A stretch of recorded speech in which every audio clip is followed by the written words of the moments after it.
नमस्कार, स्वागत है आपका। मैं हूं आपके साथ सुमित झा। न्यूज 18 की आपसे गुजारिश है कि आप घर में रहें, बाहर नहीं निकलें, लॉकडाउन को हल्के में मत लीजिए। इस वायरस को हराने का यही एक सबसे बेहतर तरीका है, इसलिए घर पर रहिए, सुरक्षित रहिए और दूसरों को भी सुरक्षित रखिए।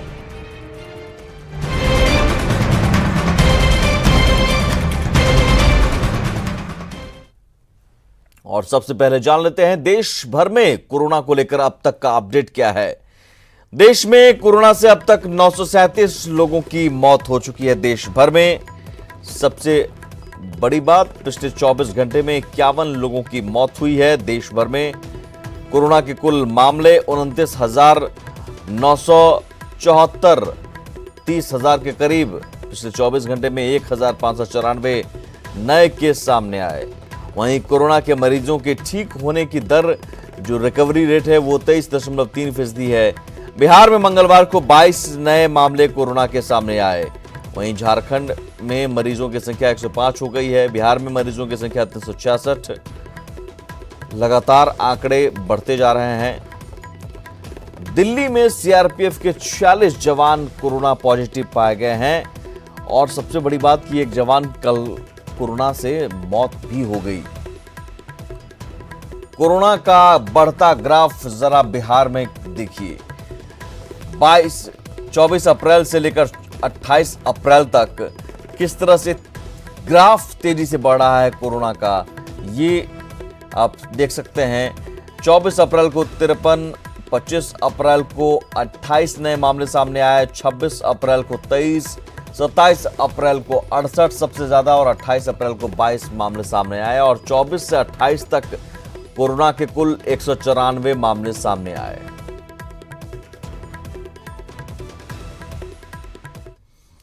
चलिए आगे बढ़ते हैं। कोटा और दूसरे राज्यों में फंसे बिहार के छात्रों की वापसी पर पटना हाईकोर्ट में अब 5 मई को सुनवाई होगी। कोर्ट ने इस मामले में भारत सरकार को जवाब देने के लिए 1 हफ्ते का वक्त दिया है। साथ ही बिहार सरकार को यह आदेश भी दिया है कि अगली सुनवाई तक बच्चों को पूरी मदद मुहैया कराई जाए और इस काम में भारत सरकार भी बिहार सरकार की मदद करे। वहीं बिहार के एडवोकेट जनरल ने कहा कि सरकार छात्रों के लिए चिंतित है, लेकिन कोरोना बंदी का उल्लंघन नहीं किया जा सकता। एडिशनल सॉलिसिटर जनरल ने आज माननीय न्यायालय से 1 सप्ताह का समय मांगा। जो माननीय न्यायालय ने 1 सप्ताह का समय दिया है भारत सरकार को जवाब देने के लिए। इस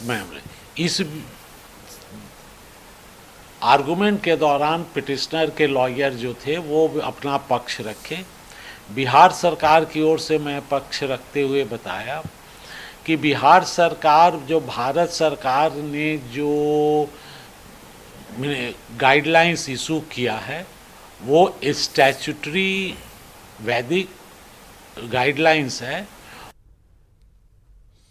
जेडीयू के राष्ट्रीय प्रधान महासचिव केसी त्यागी ने कहा कि कोटा में फंसे छात्रों को लेकर केंद्र के निर्देशों का पालन किया जा रहा है और फिलहाल की स्थिति में कोटा से छात्रों को लाना संभव नहीं है। साथ ही बांद्रा और आनंद विहार की घटना को भी उन्होंने लॉकडाउन का उल्लंघन बताया। जेडीयू नेता ने कहा कि लॉकडाउन को लेकर एक राष्ट्रव्यापी नीति अपनाई जा रही है। कुछ राजनीतिक दलों द्वारा बयानबाजी किया जा रहा है, जो अभी के दौर में सही नहीं।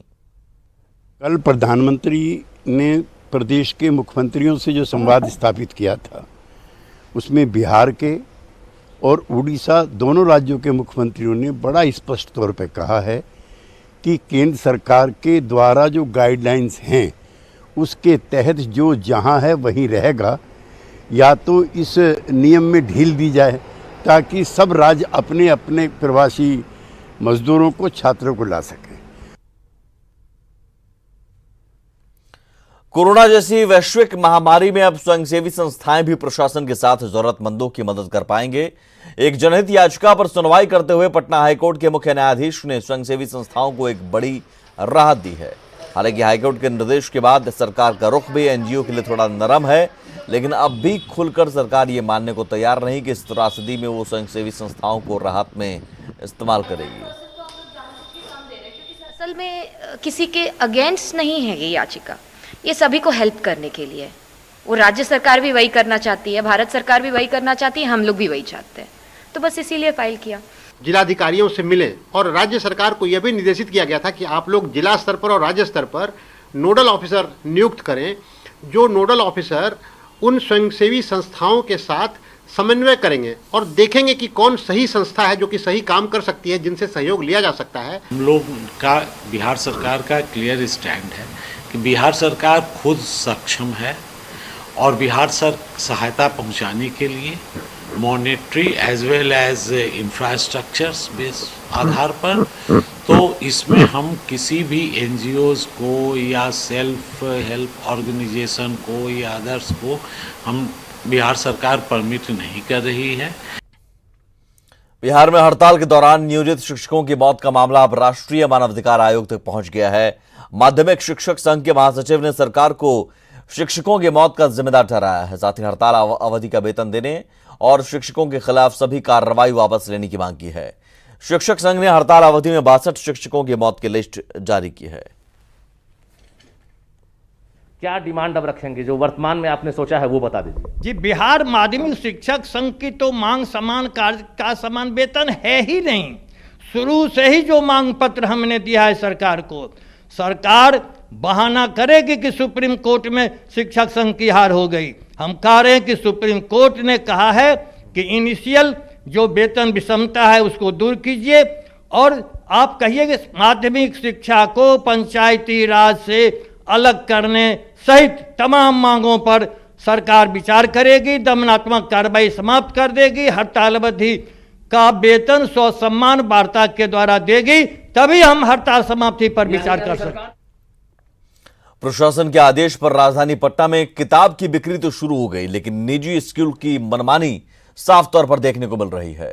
जहां सीबीएसई के आदेश के बाद कई स्कूलों ने एनसीईआरटी के बदले निजी प्रकाशन की किताबें खरीदने का फरमान जारी कर दिया है, वहीं मार्च और अप्रैल का फी भी ज्यादातर अभिभावकों से जमा करा लिया गया है। लॉकडाउन में अभिभावकों पर आर्थिक बोझ नहीं पड़े, इसे लेकर राज्य सरकार ने आदेश जारी किया था, जिसके तहत स्कूलों से मार्च और अप्रैल की फी नहीं लेने को कहा गया था। हालांकि ऑनलाइन क्लास लेने वाले स्कूलों को छूट दी गई थी, लेकिन हैरानी की बात तो यह है कि ज्यादातर निजी स्कूलों ने लॉकडाउन से पहले ही मार्च और अप्रैल की फी जमा करा लिया और बचे हुए स्कूल अब किताबों की सूची देने से पहले फी वसूलने में लगे हैं। अब हम लोग का तो अप्रैल तक फीस जमा हो गया है। अप्रैल तक जमा कर? जी, अप्रैल तक जमा है। कब जमा किया पैसा? ये हम लोग का दिसंबर में ले लिया जाता है। अच्छा, पहले ही पैसा जमा कर? पहले ही पैसा जमा हो जाता है, क्योंकि एग्जाम जिस समय होता है फाइनली एग्जाम, उसके पहले पैसा ले लिया जाता है। मैसेज आ रहा है, अभी जमा नहीं किया अप्रैल का। मैसेज आ रहा है अप्रैल का? मार्च का जमा कर दिया? मार्च तक का पेड है सर।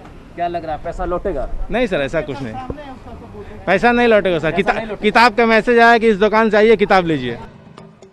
वहीं अभिभावकों को कई किताबें एनसीईआरटी से बाहर की भी खरीदनी पड़ रही है, जिस पर किताब दुकान के मालिक अपनी तरफ से सफाई देते हैं।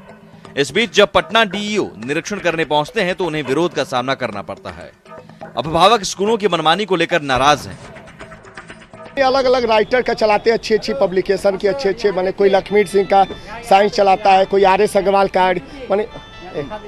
देखिए एनसीईआरटी भी दिया जा रहा है जो मांग रहे हैं। सीबीएसई ने सारे सीबीएसई से गवर्नड स्कूल जितने भी हैं उनमें सीबीएसई के ही बुक्स चलेंगे, उसके अलावा और कोई नहीं चलेगा।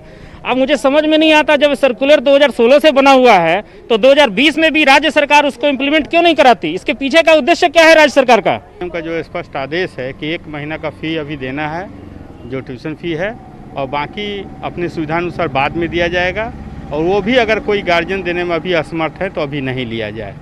और इसके संबंध में हम लोगों ने उन्हें सूचना दिया है स्कूल को। अगर ऐसी शिकायत है तो पुनः आज हम फिर उन लोगों को कहने जा रहे हैं।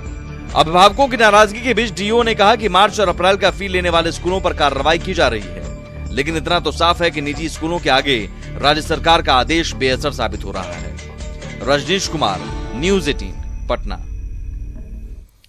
भारत सरकार के केंद्रीय शिक्षा मंत्री रमेश पोखरियाल निशंक ने मंगलवार को सभी राज्यों के शिक्षा मंत्रियों से वीसी के जरिए संवाद किया। लॉकडाउन को लेकर सभी राज्यों में शिक्षा व्यवस्था बंद है, ऐसे में वीसी के माध्यम से राज्य के शिक्षा मंत्रियों ने अपनी बातों को रखा। नेट का प्रॉब्लम है, पहाड़ी क्षेत्र है, हमारे 47 लाख बच्चे हैं, उसमें मात्र 6 लाख तक अभी हम पहुंच पाए हैं। बहुत कम है, परसेंटेज में बहुत कम है। इसको आगे ले जाने के लिए हम लोग बेहतर प्रयास कर रहे हैं। मुंगेर में लॉकडाउन का 100% पालन हो, इसे लेकर पुलिस सख्ती कर रही है। शहर में जरूरी काम से निकलने वालों के लिए मास्क अनिवार्य कर दिया गया है। वासुदेवपुर ओपी थाना क्षेत्र के मंगल बाजार में देर शाम नगर निगम सफाई कर्मी अपने बच्चे के लिए दूध लाने निकला। पुलिस ने मास्क नहीं पहनने पर पूछताछ किया और आरोप है कि पिटाई भी की, जिसके बाद लोगों का गुस्सा बढ़ गया और इस दौरान देर तक अफरा तफरी का माहौल बना रहा।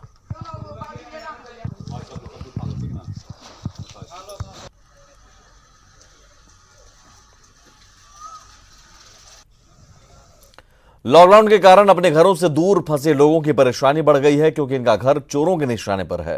जहानाबाद में लॉकडाउन के कारण बंद घरों में लगातार चोरी की वारदातें हो रही हैं। मामला नगर थाना के नजमुद्दीनपुर इलाके का है।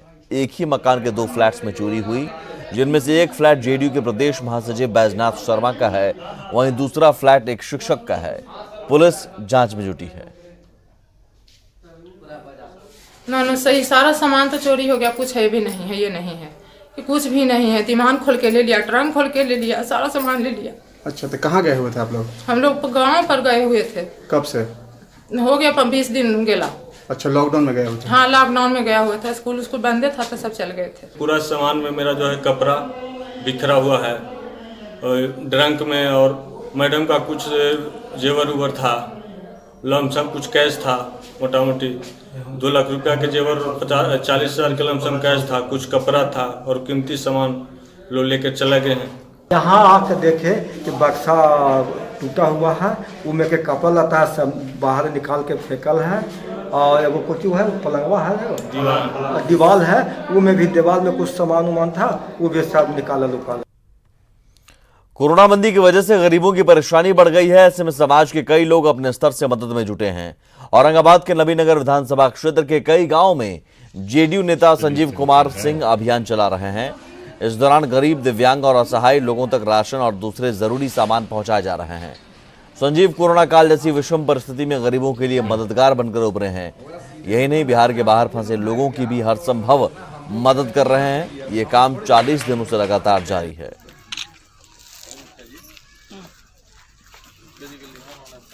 खबर किशनगंज से, जहां खगड़ा चावल मंडी में राजस्थान से आए 40 बंजार परिवार फंसा है। लॉकडाउन की वजह से ये लोग लौट नहीं पा रहे। ऐसे में इनके सामने खाने पीने की समस्या हो गई है। हालांकि जब अधिकारियों को जानकारी मिली तो प्रबंध किया गया, लेकिन इनके लिए वो काफी नहीं है। ऐसे में ये लोग और मदद की मांग कर रहे हैं। पावल कुछ पैसा गौरी हाथ में होगा, बाल बच्चों को खिलाएगा बाबू। मैंने कोरोना बंदी में दिक्कत हो रहा है, सबका कमाई धंधा बंद है। तो जब लॉकडाउन हुआ तो वैसी परिस्थिति में लोग वापस तो जा नहीं पाए, तो ऐसे लोगों के लिए आपदा राहत केंद्र खोला भी गया है, और वहाँ पे ये लोग जाके कुछ समय के लिए उन्होंने भोजन किया भी था। लेकिन चूंकि थोड़ी दूरी थी तो ये लोग जा नहीं पा रहे थे बार बार, तो हमने कुछ सूखा राशन इनको वितरण भी करवा दिया है। अब कोरोना से बचाएगी आपको कैमरे वाली टोपी। जी हां, सुनकर थोड़ा अटपटा लगेगा, लेकिन बिहार की 2 लड़कियों ने एक ऐसी टोपी का आविष्कार किया है जो कोरोना बंदी में सोशल डिस्टेंसिंग के लिए बेहद उपयोगी है।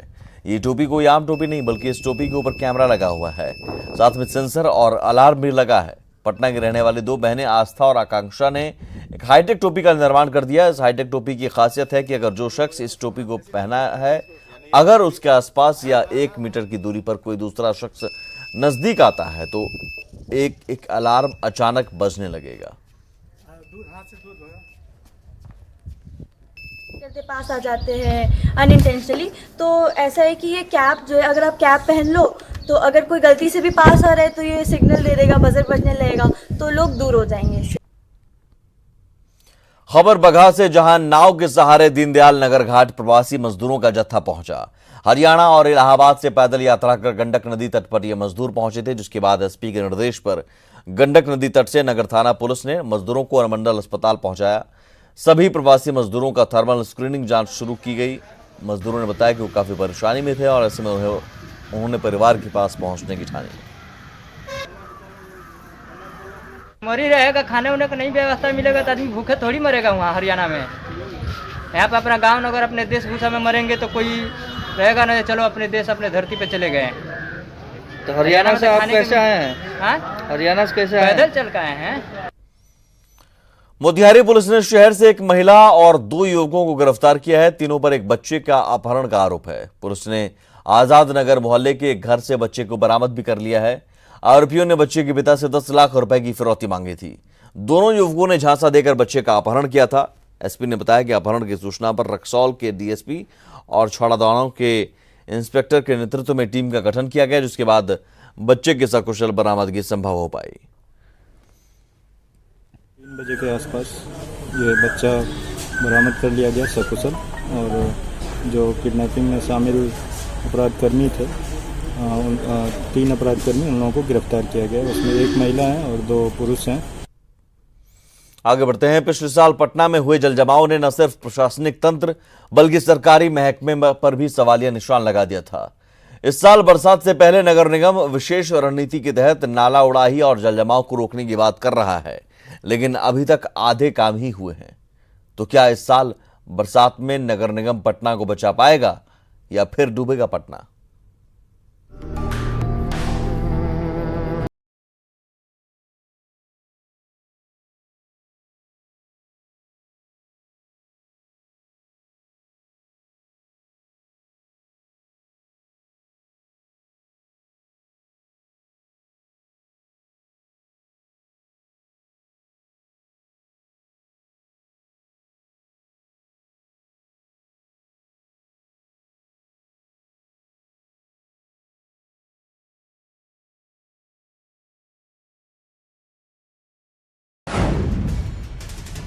पिछले साल की फजीहत फिर न हो, इसे लेकर लॉकडाउन में भी नगर निगम ने मोर्चा संभाल लिया है। इस बार भी दावा है पटना को डूबने नहीं देंगे। मेजरली 3 नालों में अभी काम प्रारंभ कर रहे हैं। योगीपुर ड्रेन में, मंदिर नाला में, और जो पटेल नगर का नाला पीछे से आता है उसमें हम लोग शुरू कर दिए। और हम लोगों का टारगेट रहेगा by the end of this month, April and तक हम लोग जो मशीन से हायरिंग पे हम लोग पॉपलेन इत्यादि सभी मशीनें लेंगे। बाकी वो कॉन्ट्रैक्टर से बात कर रहे हैं, जो बड़ी मशीनें हम लोग को उपलब्ध हो जाएं। हम लोग पूरी कोशिश करेंगे सारी आउटफुल ड्रेन्स क्लियर हो जाएं। लेकिन क्या वाकई निगम के इस दावे पर यकीन किया जा सकता है? जवाब जानने के लिए नगर निगम की तैयारियों पर गौर कीजिए। दरअसल पटना में 10 बड़े नालों की उड़ाही बड़ी चुनौती है। पटना में नालों की कुल लंबाई 33.6 किलोमीटर है। सफाई के लिए कोई एजेंसी सामने नहीं आई, जिसके बाद नगर निगम ने खुद कमान लिया अपने हाथ में। 10 मई तक सभी नालों की सफाई का लक्ष्य रखा गया है, लेकिन अभी तक उड़ाही का आधा काम ही पूरा हुआ है। नगर निगम ने रोज 15 घंटे काम का लक्ष्य बनाया है। हर किलोमीटर नाले पर एक कार्यपालक पदाधिकारी की जिम्मेदारी सौंपी गई है। जाहिर है नगर निगम का दावा अपनी जगह है, लेकिन सवाल है कि क्या बचे हुए 10 दिनों में पूरे पटना के 10 बड़े नालों की सफाई हो पाएगी? जो बुड़कों के साथ लास्ट टाइम कोऑर्डिनेशन के इश्यूज थे वो हम लोग इस बार इंश्योर करेंगे कि नहीं रहें। बुड़को भी 17 जगह पर नया जो टेम्पररी पंप्स को एस्टेब्लिश कर रहे हैं। जो बादशाही पैन है वहाँ पर भी टेम्पररी पंप्स को एस्टेब्लिश किया जा रहा है, और सम्प हाउसेज हम लोग बना रहे हैं। तो हम लोग ये इंश्योर करेंगे कि इस बार जो लास्ट टाइम के इश्यूज हुए थे वो इस बार नहीं।